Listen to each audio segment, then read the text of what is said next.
Hello বন্ধুরা, welcome back to my channel Amit Kabita official. নতুন আরও একটা ভিডিওর সঙ্গে তোমাদের সকলকে জানাই স্বাগত। তো কেমন আছো তোমরা? আশা করি ভালো আছো, আমিও খুব ভালো আছি। তো দেখো সকাল সকাল দেখো রান্নাঘর থেকে ব্লগটা স্টার্ট করছি। তো সকলকে জানাই গুড মর্নিং।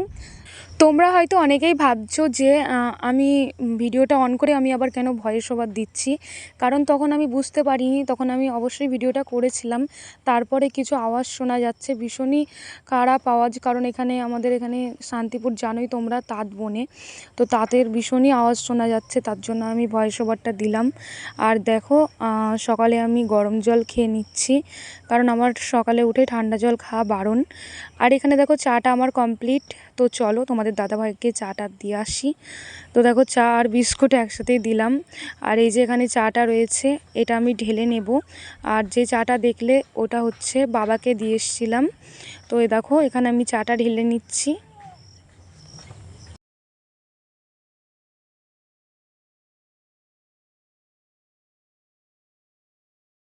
তারপরে বন্ধুরা চা বিস্কুট সব কিছু খেয়ে একটুখানি বসে রেস্ট নিয়ে তারপরে দেখো এসেছি উনুনে ছাই তুলতে। তো আমাদের হচ্ছে উনুনে ফুচকা ভাজা হয়, অনেকেই জানো। আর আমি গ্যাসেই রান্না করি, উনুনে রান্না করি না বললেই চলে। যখন গ্যাস শেষ হয়ে যায় তো সেই টাইমটা একটু রান্না করি, নয়তো আমি রান্না করি না।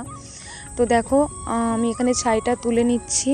ছাইটা তুলে তারপর আমি ছাইটা ঢেলে রেখে এসে তারপর আমি উনুনটা মুছে নেব। তো তারপরে দেখো বন্ধুরা ছাইটাকে আমি ঢেলে রেখে এসে উনুনটাকে আমি এবার লেপে নেব।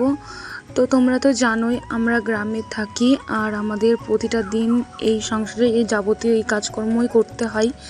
তো দেখো না করলেও হবে না, কারণ কি বলবো, আমরা যেমন শহরে গিয়েও খুব ভালো মতন থাকতে পারি, তাদের সঙ্গে অ্যাডজাস্ট করে নিতে পারি, আর আমরা কিন্তু গ্রামে থেকেও সেটা পারি। কিন্তু শহরের মেয়েরা কিন্তু সেগুলো পারে না, কারণ তারা আমাদের গ্রামে এসে কিন্তু এরকম করতে পারে না, আবার অনেকেও করতে পারে, তো সেটা আমার জানা নেই। তো দেখো আমি এখানে খুব সুন্দর করে লেপে নিয়ে তারপরে কি কি করতে থাকি তোমরা ভিডিওটা অবশ্যই দেখতে থাকো স্কিপ না করে। আর যারা যারা এখনও আমার চ্যানেলে নতুন আছো প্লিজ চ্যানেলটাকে সাবস্ক্রাইব করে দিও। তারপরে দেখো আমি বাসনগুলো নামিয়ে রেখেছিলাম সকালেই। তো দেখো ধোয়াও আমার কমপ্লিট হয়ে গেল। তো দেখো আর আমি এত কষ্ট করে ধুয়েছি কি বলবো, তার মধ্যে দেখো আমার হাতটাও কতটা কেটে গেছে, তাও ধুতে হয়েছে। আর এদিকে দেখো চাপিয়ে দিয়েছি ভাত। তো ভাত চাপিয়ে দিয়েছি, আর আজকে কি রান্না করব সেটা ভাবতে ভাবতে ভাবলাম ডাল রান্না করি, কারণ ডাল অনেক দিন খাওয়া হয়নি, আর এই গরমে তো টক ডাল ভীষণ ভালো লাগে। তো তার জন্য আজকে বানাবো হচ্ছে আম দিয়ে মুসুরির ডাল। তো তোমরা দেখতে থাকো।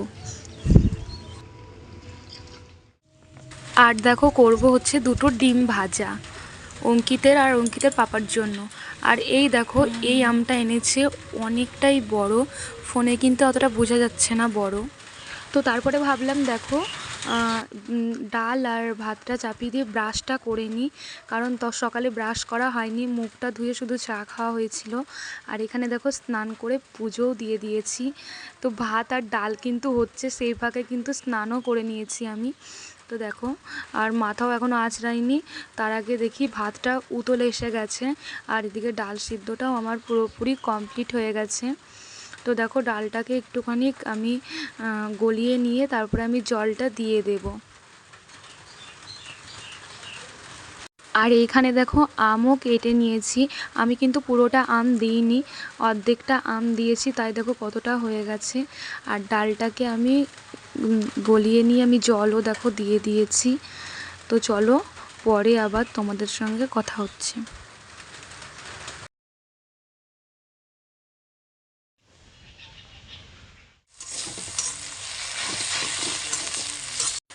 আর এইখানে আমি ভাজছি দেখো রসুন পেঁয়াজ ফোড়নে দিয়ে পাট শাক ভাজা। তারপরে দেখো বন্ধুরা পুরো রান্না বান্না সব কমপ্লিট করে আমি চলে এসেছি বিছানা গোছাতে, কারণ আমার সকালে বিছানা গোছানো হয় না, তোমাদের দাদাভাই শুয়ে থাকে। আর যেদিনকে আমাদের ফুচকা বানানো থাকে সেদিনকে তোমাদের দাদাভাই সকাল সকাল উঠে পড়ে, সেদিনকে আবার গুছিয়ে নিই, আবার অনেক দিন নাও গুছাই, কারণ অঙ্কিত পাপা শুয়ে থাকে তার জন্য। তো দেখো আজকে আমাদের ফুচকা বানানো নেই, কারণ আমি আজকে যাব একটা জায়গায়, তোমরা ভিডিওটা দেখতে থাকো তাহলেই বুঝতে পারবে। তার জন্য দেখো একটু লেট হয়ে গেল আমার বিছানা গোছাতে। তো দেখো তাড়াতাড়ি করে আমি বিছানাটা গুছিয়ে নিয়ে আমাকে আবার রেডি হতে হবে। তো দেখো আমার গোছানো পুরো ডান। তো চলো দেখি কি কি রান্না হলো। তো দেখো বন্ধুরা, তোমাদের ফাইনাল লুকটা দেখিয়ে দিই। এখানে হয়েছে আম দিয়ে টক ডাল, আর এইখানে হয়েছে দেখো শাক ভাজা আর ডিম ভাজা।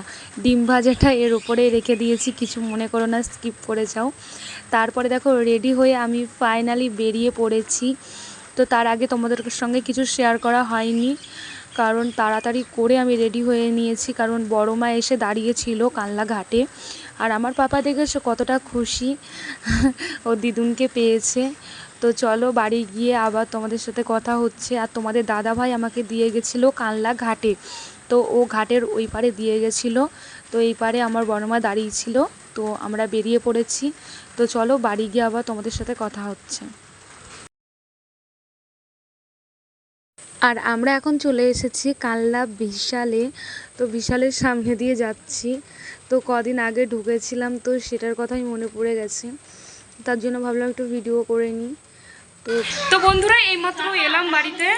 দেখো এসে নাইটি পরে নিয়েছি, এখনও মুখ টুক ধুইনি। তো মুখ টুক ধোবো, ধুয়ে চলো আবার পরে তোমাদেরকে শেয়ার করছি কি কি করি। আর আমার ভাই দেখো এখানে বসে আছে। তো বন্ধুরা তারপরে দেখো মা বাবুকে খাইয়ে দিচ্ছে। আর আমার খাওয়া কিন্তু কমপ্লিট হয়ে গেছে। আমি তোমাদের দেখাতেই ভুলে গেছি যে আমি কি দিয়ে ভাত খেলাম। তো চলো কোনো ব্যাপার না, তোমাদের বলে দিই কী কী রান্না হয়েছিল। তো হয়েছিল এঁচোড় আলু আর ডিম দিয়ে তরকারি, আলু ভাজা, পটল ভাজা, আর হচ্ছে শাকের ঘন্ট, আর হচ্ছে আরেকটা যেন কী হয়েছিল। আর তারপরে দেখো ওই বড় জেঠিদের বাড়ির থেকে একটু ঠান্ডা জল নিয়ে মাঠে বসে বসে সবাই মিলে গল্প করেছি। তারপরে সন্ধেবেলা বড়মা করে দিয়েছে চাটা খেয়ে রাতে তরকারি মুড়ি খেয়ে, এই যে ফুলকপি আলু দিয়ে তরকারি করেছিল বড়মা, তো সেটা দিয়ে মুড়ি খেয়ে রাতে শুয়ে পড়েছি। তো আজকের মতো ভিডিওটা এইটুকুনি, আশা করছি তোমাদের ভালো লাগলো। তো চলো সকলকে গুড নাইট, বাই।